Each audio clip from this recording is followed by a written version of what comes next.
And the address is 65 Jumel Terrace. And again, the phone number? 212-923-8008. And folks, for folks outside of the New York City area, the 212 also goes back to the 1880s because you just can't get a 212 anymore. That's true, right? There are how many area codes now in Oh, I don't know, a lot. Yeah, 212 is just not, you can't get. And I remember when there were no area codes. Dewey 96584 was the phone number I grew up with.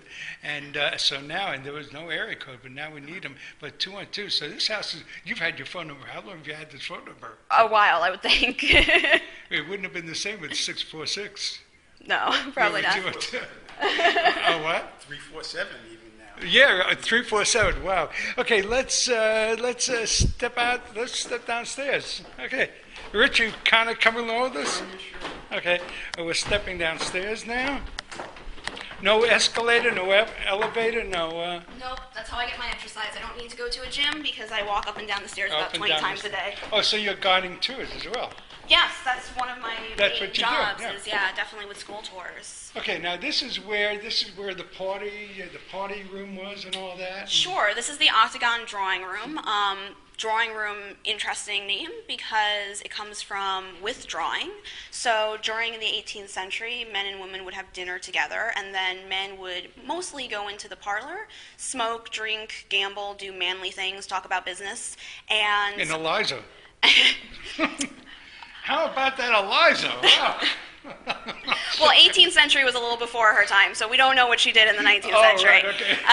And then the ladies in the 18th century would withdraw into the drawing room, and they would play cards, play the piano, have tea, chat about the latest dress that they bought, latest jewelry that they bought, and Eliza. and possibly Eliza. And our drawing room is actually one of my favorite rooms because we still use it for the purpose it was created for back in 1765. We have Baroque concerts in here, we have lectures, we have book signings, tea parties, wine tastings, and all that is under my purview, so if anyone has questions about any of those events, they can always give me a call. The wallpaper is reproduction based on original samples that we found. It's an octagon shape, which is really interesting. It's one of the first octagon-shaped rooms ever built here in the colonies at the time. Roger Morris, I like to think of him as an armchair architect. His father was an architect, and the octagon was definitely unique and distinctive and would have showed his wealth for the time period. Jefferson would have got a kick out of it too, because he was a master builder and all that. Well, actually, one of the stories I like to tell is that the dinner party where Jefferson was having dinner with Washington as part of his cabinet took place in 1790. At the time, Jefferson is planning his house, Monticello, and there is an octagon-shaped room at Monticello. So I like to think that maybe Jefferson got a little bit of inspiration from our octagon room. Right, so it may have, and again, this is the oldest house in New York, right here. Yep, oldest house in Manhattan, yep. Oldest house in Manhattan, right here. Okay, so, and you said there's a drawing room here where the ladies... This is what we're looking at, yeah. The octagon drawing room is right in front of us right now. Again... I'm sorry, go ahead. No, that's okay. And again, all the furniture is original to the time period, so you're looking at really nice examples of British colonial furniture, because Roger would have imported all his furniture from England. And there was a card game going on over here, and who's got the winning hand? I always mix it up, so whenever I reset the table after an event, I let one other person win. One person can't win all the time. You look like you almost have a flush there, deceiving the leather. Okay, so and then you said this is the main room here where they would dine. Well, this is where they would come after the dinner, so okay. we can walk down to the dining room. That. Definitely. Eliza. Oh, okay. Here we go. So this is the dining room, and it's set the way we would think that the dessert course would have been when Washington was here with his cabinet. So again, as we mentioned upstairs a little bit, Washington would have been sitting at the table with his vice president at the time, John Adams, Thomas Jefferson, Alexander Hamilton, Henry Knox. Washington's wife was here, Martha. John Adams' wife was here, Abigail. And for the longest time, we actually thought that John Quincy Adams was sitting at the table. But as I like to always say, history can change. change and be a little revised. So we found out about 3 or 4 months ago now that John Quincy was not sitting at the table, but it was another Adams son, Charles Adams, who was sitting at the table instead. Oh, the Adams family. Oh, that's right. Is this where they would have held? Now today, President Obama, he sits in a big cabinet room, and he's got everybody over there. Would this have served the same purpose when they met? Because they seem to all gather here, so perhaps there were meetings going. This is not all what's going on at the local pub. This was also cabinet meetings happening. Well, it was a combination of both, because this wasn't Washington's main residence when he was president. The residence was further downtown, so that's where most of the meetings and official state business would have been taking place. This was actually a tavern at the time that they came here, and so they needed a day out in the country to sort of get away from all the official state business, and this house had such sentimental value to Washington based on the Battle of Harlem Heights that he engaged his cabinet and their families to come up here and have sort of a day outing and to have dinner here. So it was more fun here than official business. Do you think that George Washington could actually shut it down like that and just have fun?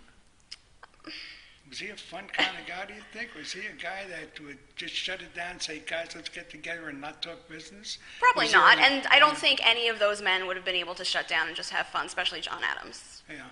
Poor John. How come John Adams? Oh, well, John was very...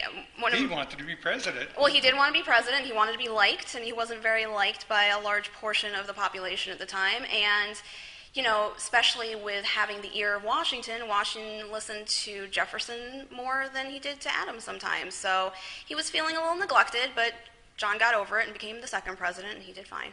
And the first president of the White House. Exactly, yeah. Right. Okay, so where... So the last room down here... Are we having fun? Okay,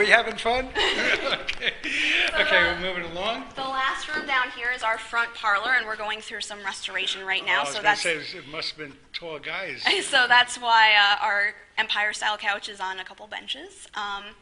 But this parlor is really exciting because, first of all, again, it's interpreting the time period of the Jumels. It's original furniture owned by the Jumels, so Eliza would have sat on that sofa. And the main event that took place here was Eliza's marriage to Aaron Burr in 1833. This is where the marriage was held? This is where the marriage was held, yep. The fateful... And how long were they married?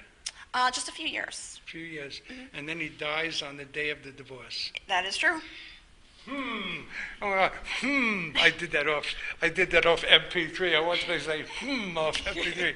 So that's a bit of Eliza's checkered past. I may be trying to checker it more than it is, by the way. The checkerboard can be bigger or smaller depending on who you're talking to. Right. So Eliza. Okay.